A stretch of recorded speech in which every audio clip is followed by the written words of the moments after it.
Imagine finding $20 million hidden in a stranger's attic. Now imagine you're a cop. Do you report it or do you take it? And even scarier, can you trust the people standing next to you? That's the dangerous, nerve-shredding question at the heart of Netflix's explosive crime thriller The Rip 2026, starring real-life best friends Matt Damon and Ben Affleck. This movie is packed with betrayal, twists, moral dilemmas, and one of the most intense who's lying stories in recent years. So today, I'm going to break down the entire film from start to finish, explain every twist, every character motivation, and the shocking ending. Grab some popcorn because this story gets wild. The movie opens with a brutal and emotional scene. Jackie Velez, a respected member of Miami's tactical narcotics team, TNT, is ambushed and murdered in cold blood. Before she dies, we see her on the phone with a woman, promising to keep her safe. That phone call becomes extremely important later. Right from the beginning, the film establishes Jackie wasn't just killed randomly, she knew something dangerous, and her death is connected to corruption. After Jackie's murder, the entire TNT squad is interrogated by the FBI. The main characters are introduced. Lieutenant Dane Dumars, Matt Damon, the new leader of the team, emotionally broken, grieving the loss of his child, and desperate to hold his life together. Detective Sergeant JD Byrne, Ben Affleck, tough, loyal, aggressive, and secretly Jackie's boyfriend. Mike Rowe, Stephen Yeun, Numa Baptiste, Tayana Taylor, Lolo Salazar, Catalina Sandino Moreno. Everyone is stressed, grieving, and suspicious. The FBI believes Jackie may have been killed because someone inside the department is corrupt. So from the first 15 minutes, the film plants the seed. There's a traitor in this group. The anonymous tip. Shortly after Jackie's funeral, Dane tells his team he received an anonymous tip. There's a cartel stash house holding illegal money. But something very strange happens here. Dane tells each member of his team a different amount. To Mike, $150K. To others, $75K, $250K, etc. At first, this seems unimportant, but this is actually the smartest move in the entire movie. Dane is already testing his team. The squad arrives at an ordinary-looking suburban home. Inside, they find only one person, Desi, a young woman who inherited the house from her grandmother. She looks innocent and confused. She claims she knows nothing. But when the team brings in a specially trained dog that sniffs out money instead of drugs, everything changes. Hidden behind a fake wall in the attic, they discover over $20 million in cash.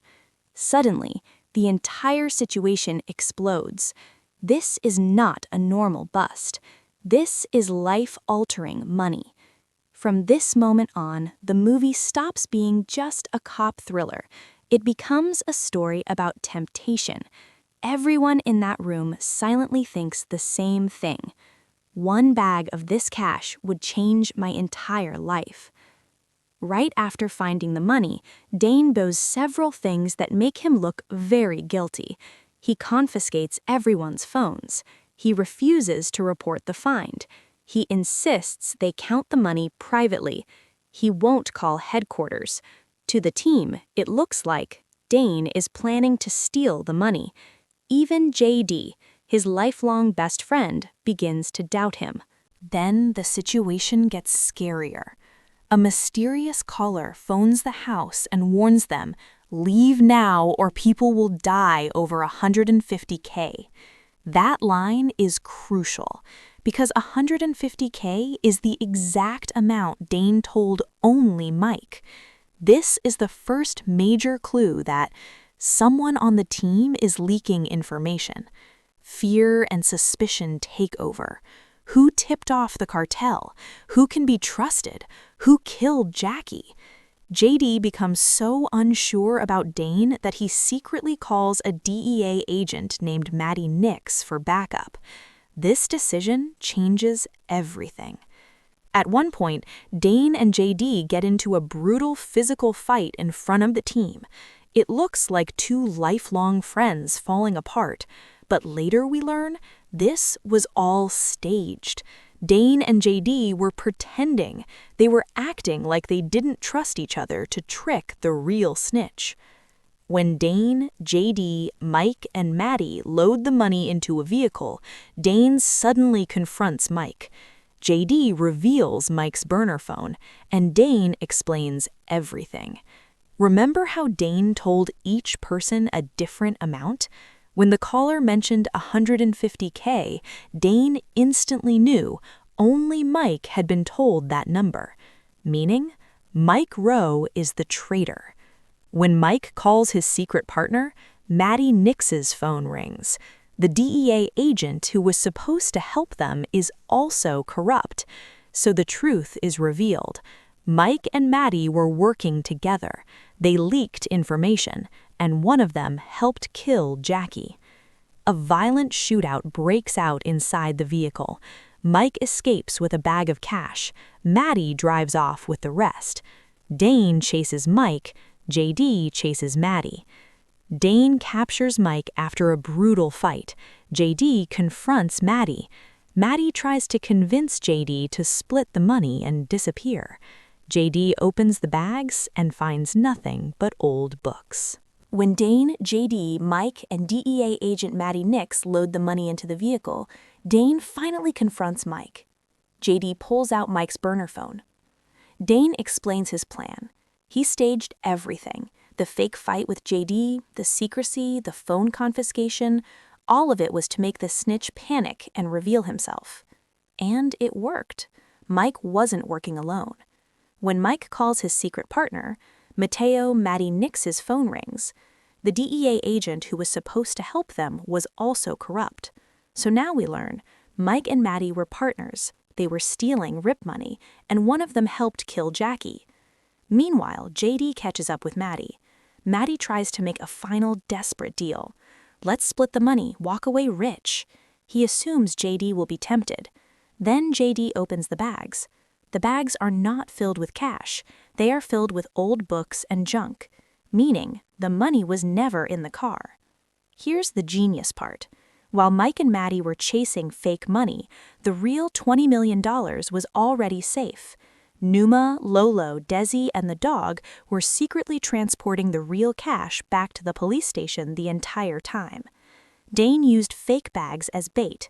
So, the corrupt cops were exposed, the money was protected, and no one on the real team stole a single dollar. Realizing Matty betrayed Jackie and tried to corrupt him too, JD kills Matty. It's not just revenge, it's justice for Jackie. After everything settles, the final pieces fall into place.